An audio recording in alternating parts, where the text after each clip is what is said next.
Hello my dear learners, welcome to English over चाय।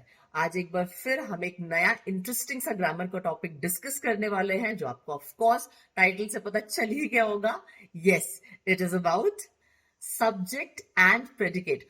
बहुत ही easy और सिंपल सा टॉपिक है जो आज मैं आपके लिए लेके आई हूँ। स्कूल में भी जब हम पढ़ते थे तो ग्रामर में स्टार्टिंग के चैप्टर्स में से एक रहता था।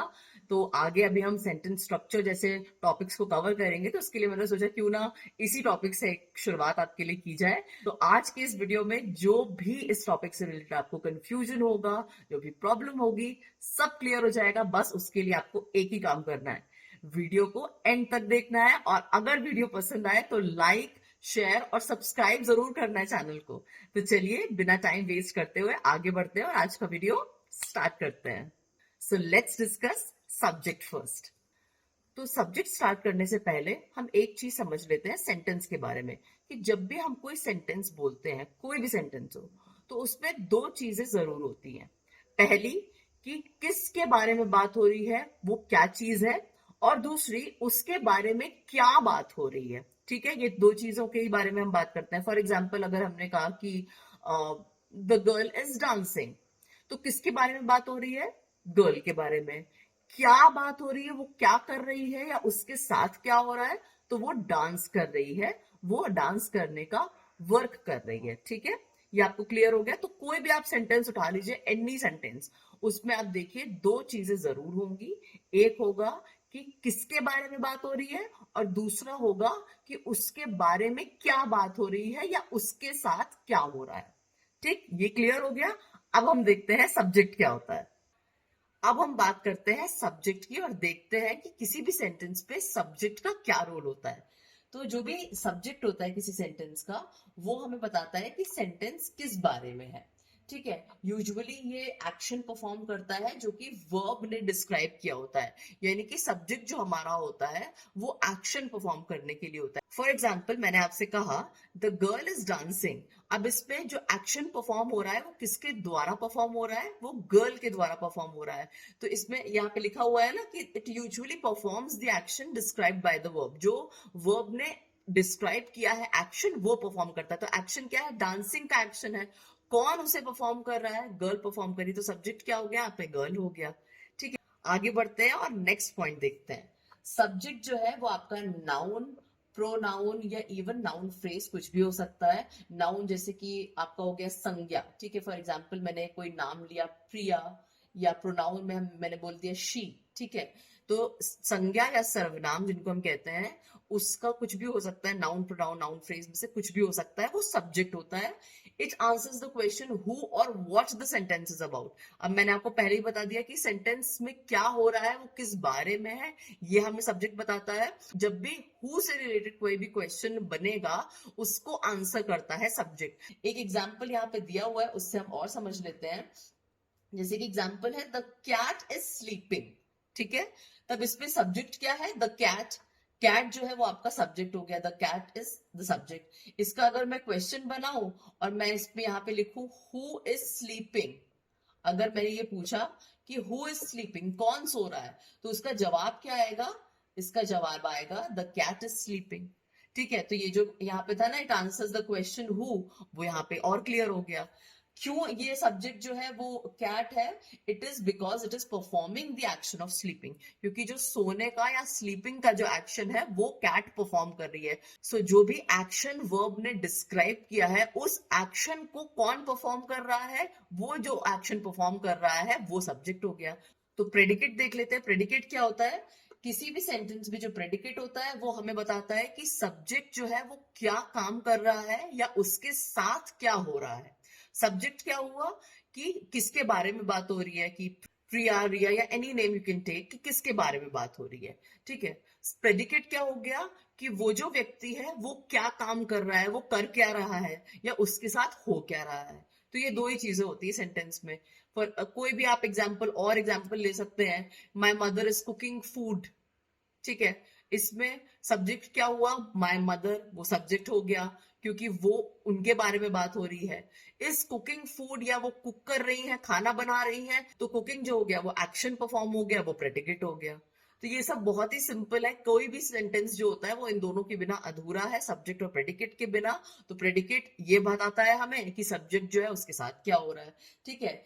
इसमें कोई भी वर्ब होगा या कोई भी वर्ड, दूसरा वर्ड होगा जो कि वर्ब को कंप्लीट करे या वर्ब को मॉडिफाई करे। मॉडिफिकेशन का मतलब होता है चेंज करना, कंप्लीट करने का मतलब होता है उसको पूरा करना, ठीक है। तो प्रेडिकेट जो होता है usually follows the subject in the sentence, यानी कि किसी भी सेंटेंस में जनरली क्या होता है कि पहले सब्जेक्ट आता है और बाद में प्रेडिकेट आता है। इसी सेंटेंस को हम देख लेते हैं जो प्रीवियस हमने देखा था स्लाइड में, द कैट इज स्लीपिंग। तो जो कैट है वो सब्जेक्ट हो गई और इज स्लीपिंग जो है वो आपका प्रेडिकेट हो गया, ठीक है। तो यूजुअली ऐसा होता है कि प्रेडिकेट बाद में फॉलो करता है सब्जेक्ट को, वो बाद में आता है, ठीक है। अब प्रेडिकेट इसमें मैंने आपको पहले ही बता दिया कि प्रेडिकेट इसमें है इज स्लीपिंग, ठीक है। तो अब प्रेडिकेट इज स्लीपिंग क्यों है, क्योंकि जो एक्शन है स्लीपिंग का उसको कैट जो कि सब्जेक्ट है वो परफॉर्म कर रही है। मैंने आपसे क्या कहा था, जो एक्शन परफॉर्म करे वो सब्जेक्ट हुआ, जो एक्शन परफॉर्म हो रहा है, यहाँ पे कौन सा एक्शन परफॉर्म हो रहा है, यहाँ पे स्लीपिंग का एक्शन परफॉर्म हो रहा है। तो स्लीपिंग जो एक्शन है वो आपका प्रेडिकेट हो गया है। आई होप ये आपका जो कंफ्यूजन था सब्जेक्ट और प्रेडिकेट को लेकर के ये थोड़ा सा क्लियर हो गया होगा। मैंने अपनी तरफ से कोशिश की है कि आपको ये अच्छे से क्लियरली समझा सकूं। फिर भी अगर आपको कोई डाउट हो या कुछ आपको पूछना हो तो आप मुझसे कमेंट सेक्शन में जरूर पूछ सकते हैं।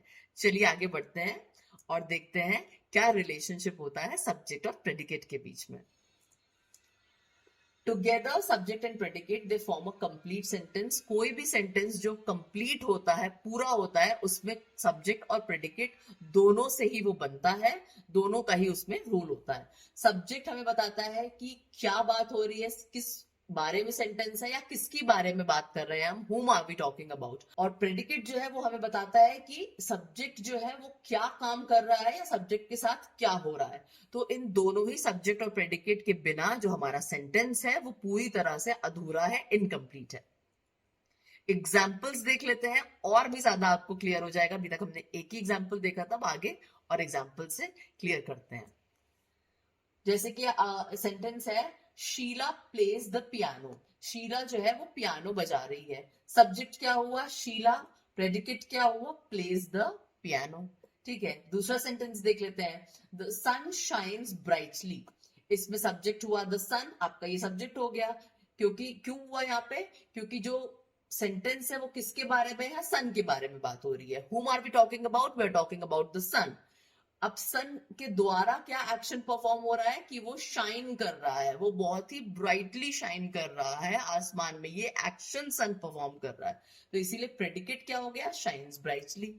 नेक्स्ट एग्जाम्पल देख लेते हैं, they are going to the movie. वो मूवी देखने जा रहे हैं। सब्जेक्ट हुआ दे, किसके बारे में बात हो रही है, उनके, वो लोग मूवी देखने जा रहे हैं, उनके बारे में बात हो रही है। प्रेडिकेट क्या हुआ, are going to the movie, वो मूवी देखने के लिए जा रहे हैं।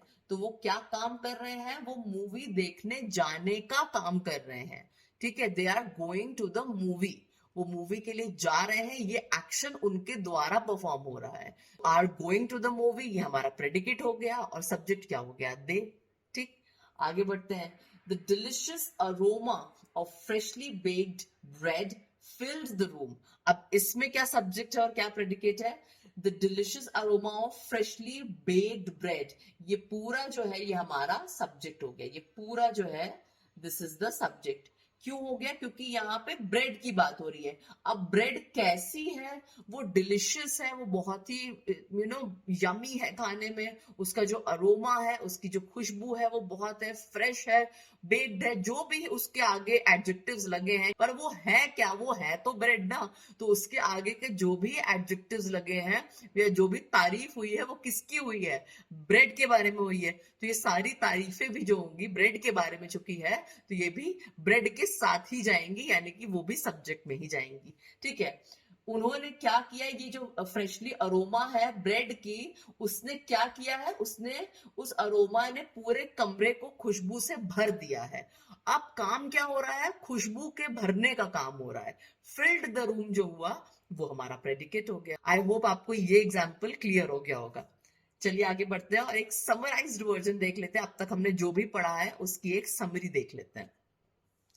तो सब्जेक्ट क्या हुआ, वो हमें बताती है कि सेंटेंस किस बारे में है, वो एक्शन परफॉर्म करती है जो वर्ब के द्वारा हमें बताया जाता है।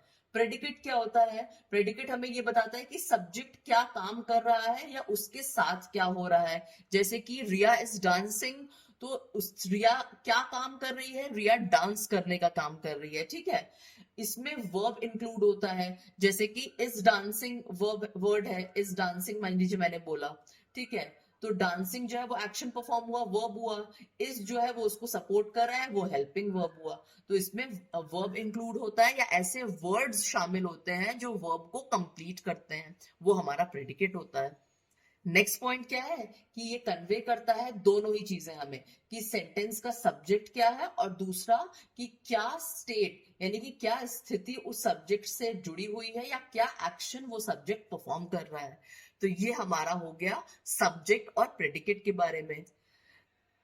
तो आज का वीडियो बस इतना ही था। आई होप आपको ये वीडियो पसंद आया होगा। अभी आज हमने सब्जेक्ट और प्रेडिकेट की एक आउटलाइन से डिस्कस की है। आगे एक और वीडियो मैं आपके लिए लेके आऊंगी इसी टॉपिक पे, जो थोड़ा सा हम डिटेल में सब्जेक्ट और प्रेडिकेट को देखेंगे। तो अगर आपको वीडियो पसंद आया हो तो एक थम्स अप जरूर दीजिएगा और प्लीज बने रहिए इंग्लिश ओवर चाय के साथ। सब्सक्राइब प्लीज जरूर करिएगा चैनल को। मिलते हैं आपसे बहुत जल्दी एक दूसरे नए वीडियो के साथ। Till then take care, bye bye.